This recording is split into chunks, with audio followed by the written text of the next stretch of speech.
Tayo po ay patuloy na nagninilay ngayon pong ikasyam na linggo siyam na Lunes sa ikasyam na linggo sa karaniwang panahon. At minamahal na mga kapatid, sa ating pong ebanghelyo ngayon, ikinuwento ni Jesus ang talinghaga tungkol po sa may-ari ng ubasan at sa masasamang magsasaka. Ipinagkatiwala po ng may-ari ang kanyang ubasan sa mga manggagawa. Ngunit ng panahon na ng anihan, ayaw nilang ibigay ang nararapat sa may-ari. Kaya anong ginawa ng mga nangungupahan? Sinaktan nila ang mga alipin na pinadala, pinatay pa kahit ang nag-iisang anak nito. Malinaw mga kapatid na ang ubasan ay sumasagisag po sa bayan ng Diyos. Ang may-ari ay ang Diyos mismo at ang mga magsasaka ay mga taong pinagkakatiwalaan ng Diyos, ngunit naging makasarili at mapagmataas. Tatlong bagay po ang paanyaya sa atin ng ating ebanghelyong napakinggan para sa araw na ito.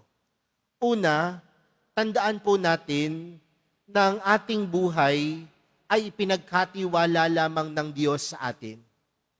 Tandaan po natin yan mga kapatid. Ang buhay po natin ay ipinagkatiwala lang sa atin ng Diyos.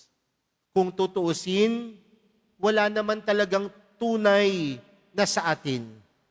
Ang buhay, pamilya, posisyon, talento, at maging ang ating tagumpay ay kaloob at biyaya ng Diyos.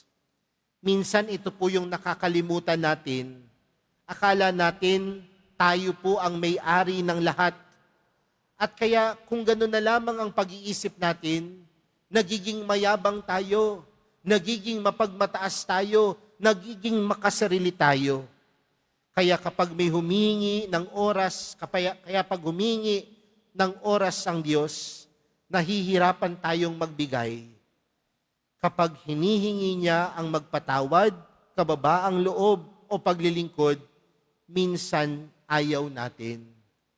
Pero mga kapatid, tandaan natin, kung ano man ang meron tayo, ayon ay dahil yan ay pinagkaloob sa atin ng Diyos. Lahat yan ay ipinagkatiwala lamang sa atin ng Diyos. Pangalawang bagay, mga kapatid, tandaan natin, paulit-ulit tayong kinakausap ng Diyos. Sa talinghaga po, mga kapatid, paulit-ulit po nagsugo ang may-ari ng ubasan. At marahil, sa paulit-ulit na ginawa ito ng may-ari ng ubasan, hindi siya sumuko. Kahit yung lahat ng pinadala niya, sinaktan. Lahat ng pinadala niya, pinatay. At minsan mga kapatid, kahit matigas ang puso natin, kahit minsan ayaw nating makinig sa Diyos, ang kagandahan sa Diyos, hindi po siya agad sumusuko. Kahit paulit-ulit tayong magkulang, patuloy po siyang lumalapit at gagawa ng paraan. Tayo na ang nagkulang, pero ang Diyos lagi ang gumagawa ng paraan. Dahil paulit-ulit tayong kinakausap ng Diyos. Panghuli mga kapatid, si Jesus ang batong itinakwil, ngunit pundasyon. Sinabi po ni Jesus, ang batong itinakwil ng mga tagapagtayo ang siyang naging batong panulukan. Si Jesus po ay tinanggihan, ipinako sa krus, ipinagtabuyan, ngunit siya mismo ang naging daan ng ating kaligtasan. Kaya nga mga kapatid, pinapaalala po sa atin ng Panginoon sa araw na ito, ang itinakwil ng mundo ay maaring siyang pinakamahalaga sa Diyos. Mga kapatid, ang ubasan ng Diyos ay ipinagkatiwala po sa atin. Naway mamuhay tayo ng may pananagutan, katapatan at pagpapakumbaba. Huwag po nating isara ang ating puso sa tawag ng Diyos.